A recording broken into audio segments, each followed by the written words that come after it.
my name is John, and I plan to be your one-stop shop for action movies, comic book movies, and the occasional horror movie reviews and rankings. And today, I felt like talking about a franchise that when I was first introduced to it, I was very lukewarm on it, but I kept finding myself wanting to revisit and rewatching the movies. And so, when this Steelbook collection came out, I just had to get it, that being the Rambo franchise.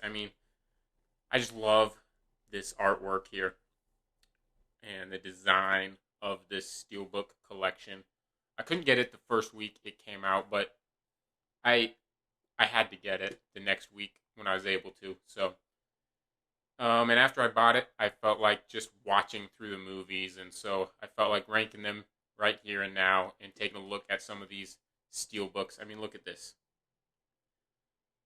I just love this design.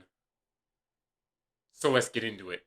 Before I tell you which Rambo movie I have in last place, I'd like to clarify that I have a positive opinion about all these movies. I enjoy all of them to a various extents. And the pick that I have in last place is actually one that most people seem to put towards the top, but it's just never hit me the same way. And that is Rambo First Blood Part 2. Now, even though this is my least favorite Rambo movie, it probably has the best Steelbook in my opinion. I just love this design and how it just comes to like just a big portrait thing. But getting into why this one comes in last place, there's like the side plot romance thing that I just always takes me out of it. And the action is actually really good. But for whatever reason, I can't feel myself getting invested in it for some reason. I don't feel what other people must feel when they watch this particular entry in the franchise. But I do think it's a good movie. It has a good message, even though the speech at the end's a little after-school special-ish. But it's still a decent enough watch and a decent enough big action movie. And now, coming in fourth place, it's probably another controversial pick because this is the other sequel that a lot of people put towards the top. That being 2008's Rambo. This is this Steelbook design. I don't think it's the greatest, but you know, it's still really good. I don't think it's the greatest of the Rambo pack, but it's still a really good design. So this one does come in fourth place, but I do actually really enjoy it.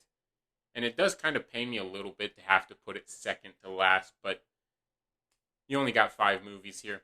One of the things that takes me out of this one is, even though I love the gory nature of it, there's some aspects that I just don't feel like age particularly well, especially when there's like a lot of CGI blood and guts that I just don't entirely enjoy that much. And I'm not the biggest fan of some of the side characters in this fourth movie, particularly the Australian SAS guy, and then also the leader of the church group, that man. I'm not the biggest fan of a couple of these characters. So moving on to third place, I have Rambo 3. And, this has got a pretty decent design. I like the usage of the Soviet thing there. And it does kind of come together as a landscape-ish thing because his hair bleeds in here. But it's not my favorite out of them, but it's far from the worst. It's basically probably be my third favorite design of the Steelbooks. But let's get into why I like this movie more than a lot of people seem to. One of the big criticisms of this movie is the story and the involvement of Afghanistan in it. And I just when I view this movie, I kind of think of it as either a fictional country or a parallel universe version of Afghanistan. It's a movie. And when you do that, it just kind of becomes a noble stranger helping out a group of rebel freedom fighters. And there are plenty of great, well-beloved movies about that. I just really love it, and it's got some cheesy moments like when he uses the gunpowder to solder his wound and stuff, but I just love it, and I love how once you get to the end, you have like I'm going to call it an end game moment where, even though this was decades before Endgame, where you just have like you have Troutman and Rambo just lined up against this big Russian army, and it just looks like it's just those two. And then once it looks like they might be defeated or something, all of a sudden this group of freedom fighters just come rushing behind them, and I love moments like that, and I do really enjoy this movie. It has its faults, but I do enjoy it. And coming in second place, probably the most controversial pick, but also the first time I saw it, it was probably at the bottom or towards the bottom. But it's just a movie that's really grown on me over time since I saw it in the theaters. And it's the movie I keep wanting, out of all five of these, it's the one I keep wanting to go back and rewatch the most. And because of that, I have it in second place. And that is, of course, the only Rambo movie I saw in theaters, that being Rambo Last Blood, the fifth movie. Now, I will say this one probably has the worst Steelbook design, but I still like it. It's still pretty good. You just have old man Rambo with like a bone arrow and fire. Got a nice landscape quality to it, though. But this movie, it has its faults. I don't necessarily think it's the objectively best quality made Rambo movie or Rambo sequel. I just really enjoy watching it, especially once you get to that third act and when they're all in the caves. That's the best Rambo I think there is, when he has almost that rated R Home Alone setup. I just freaking love that third act so freaking much, and that is the main reason this comes in second place. And also, I think it's the Rambo movie, outside of maybe the original, that has the most heart to it, because he's actually like losing, spoiler alert, he's like losing a daughter.